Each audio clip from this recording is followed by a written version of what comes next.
Hey everybody, this is Bob Kovacs here at Wirefly with part 2 of my review of the brand new Samsung Galaxy Nexus for Verizon. Now this is a 4G phone. It runs on Verizon's LTE network. And something I want to show you. Now when I recorded the part 1 of the review, it was Tuesday the 13th of December. Now on Wednesday, the very next day, when I was using the phone, all of a sudden it made the update to Android 4.0.2. So this was an over-the-air update. It was pushed out to the phone. It was very easy to run. It rebooted once or twice, and the next thing I knew, it had Android 4.0.2. So that occurred on Wednesday, the 14th of December.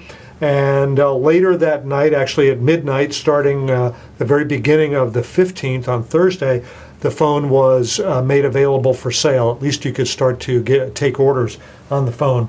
So that was apparently the last thing that was required prior to the phone being available for shipment. So this now has Android 4.0.2. Now, as far as I can tell, it doesn't make any difference in the usability of the phone. It still doesn't have Flash capability. In other words, it can't display Adobe Flash content.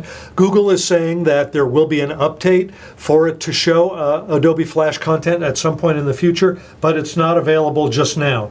So let me start talking about some of the basics here with Android 4.0.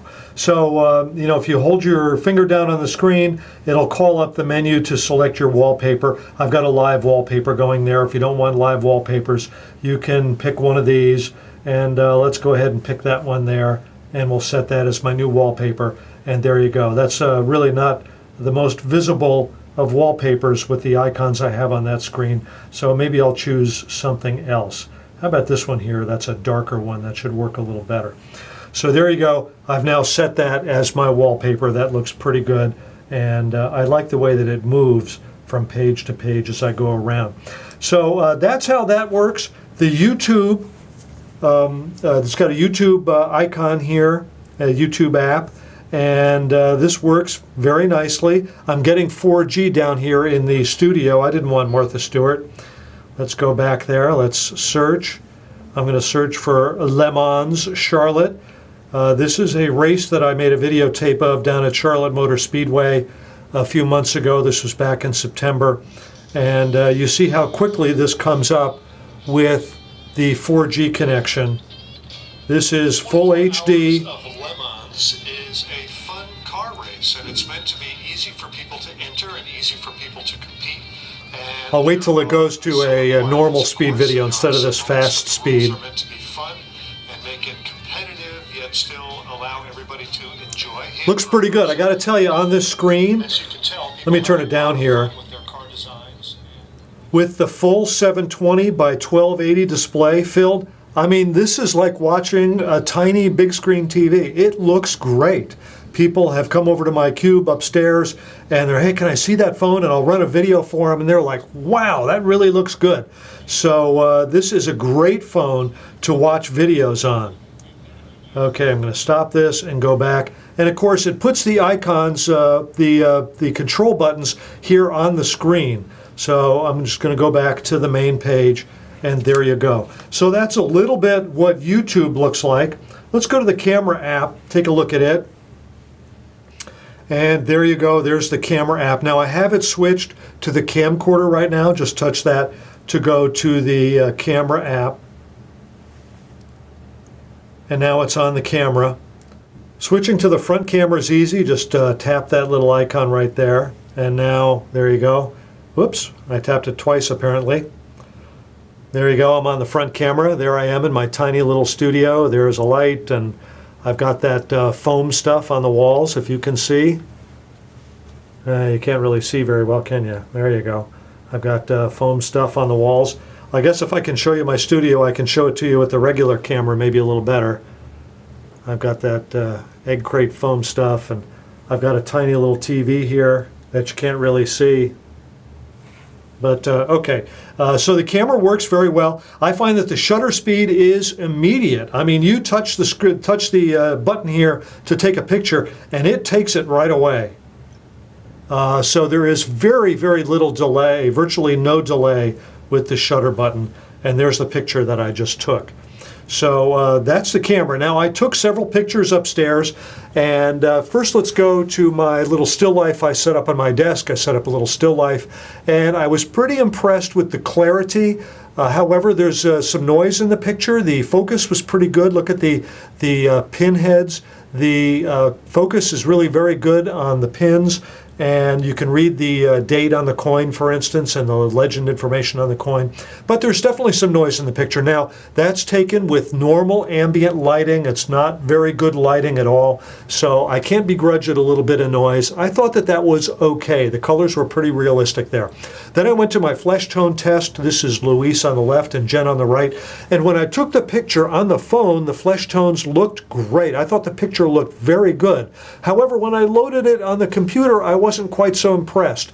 The faces, as is very typical for me when I take pictures with cell phone cameras, the faces are not that sharp, and it seemed to focus on the background. Look at the coat rack that's just over Luis's shoulder. That is more sharp than Luis's face is. So in general, I was very pleased with the flesh tones. I thought the flesh tones were very natural. I liked the way it put sparkle in their eyes, but I wasn't really happy with the focus. I thought it could have been a better focus on their faces. Then I took the camera outside. Now this was yesterday. We had an overcast day yesterday and a couple of drops of rain. So here is the video that I shot outside. This is a video test of the Samsung Galaxy Nexus. I have the phone set for 1080p resolution, and it is an overcast day with an occasional raindrop here in Northern Virginia. This is the Wirefly campus. That's the Wirefly building right there. So there's a little bit of wind kicking up. There might be some rustling in the audio because of the wind, and very anxious to hear how the quality of the audio is. The display is reasonably easy to see. Of course, it's not sunny today. It's kind of gray and overcast, and that will, of course, limit the amount of light on the display and make it a little easier to see. So let's go see how it looks. I was really impressed by the sound quality of that video. I thought the video itself was okay, not bad. Reasonable quality. Now, the sound quality, when I played the sound back directly on my computer, was very good. I thought it was a very natural sounding sound that I got from the phone. My editing system tends to put clicks and pops in the audio. So if you're hearing clicks and pops and ticks, those unfortunately were added to it by my editing system, and they are not there in the original audio. And the video, as I said, looks okay, not wonderful, but as far as cell phone video goes, that's pretty much about as good as you get. So from a cell phone video and audio standpoint, the Samsung Galaxy Nexus is right up there among the best I've ever seen. So let's take a look at some of the other apps and features of the phone. Now down here, the circle with the squares in it, that takes you to the app tray. There's also tabs here. You can tab between your widgets and your apps. So of course, if you want to add an app, you do it exactly the same way you do in earlier versions of Android. You hold the app down. For instance, let's say that I want to move Maps onto my main screen. There you go. I've now put the Maps icon, the Map app, on the screen there. Let's say I want to add a widget. I go to the widget tab. Let's say I want to add the bookmarks. I can just drag the bookmarks to an available spot on the page, and now I've got the bookmark on that page. So if I want to scroll among these, choose Google, there I can immediately go directly to Google by tapping on the Google part of that app. I'll go back. If I want to go to Yahoo, there you go, I go to Yahoo. Now you can also do something else. You can also hold it down, and now you have the ability to make it bigger. So now you can have more apps, more websites, for instance, showing in this widget. And there you go. Very easy to do. If you want to shrink it down, just just touch and hold, and you get the little shrinkage things going here. I don't know, shrinkage is kind of a scary thing to talk about. So that's what the setting up the apps and widgets look like. Now I want to try to keep this short, because I'm going to be coming up with a series of schmackdowns with the Samsung Galaxy Nexus versus some other phones.